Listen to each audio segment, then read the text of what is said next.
Hi, I'm Jess Italia Lincoln, educator for Vintaj. I'm excited to share with you the new embosslet line designed by Vintaj, made by Sizzix. These are the same style of embosslits that have been in their line, except designed by our art team, and these are nature-inspired and architectural-inspired pieces. We have, this here is Majestic Flourish, which I'll be using to create hinges on this decorative box. And what an embosslet does, it cuts and embosses at the same time. So this is a very handy die to use.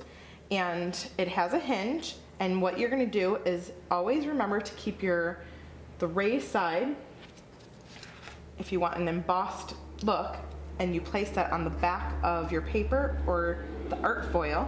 This is our art foil by Ranger, and I'm gonna use copper.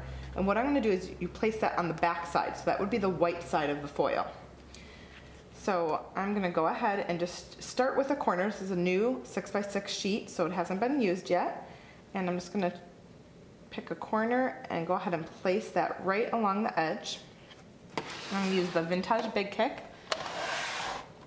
And for the embosslets, you wanna just use a solo platform. I've removed the solo shim and the clear cutting pad. Place that down, and you're gonna apply the second cutting pad on top. And I'm just crank it through the machine one time. And then you're gonna see here, I removed the die, and this really cool design is just going to gently come out from the edge.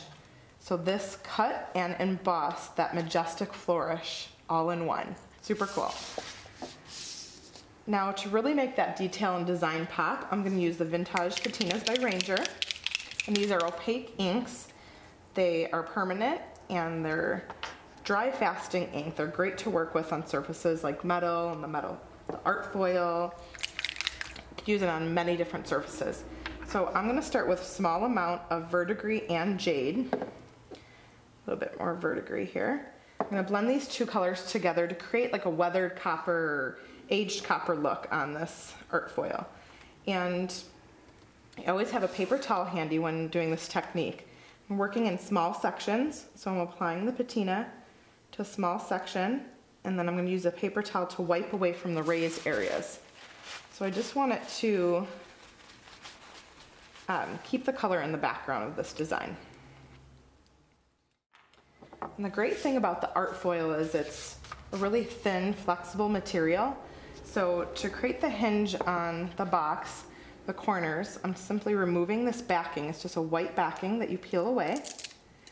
And what I've done here is just take the foil and simply bend it around the edges and smooth it out. And then you could use an X-Acto knife or blade to cut along the opening of the box. That way you have the look of hinges on the corners here.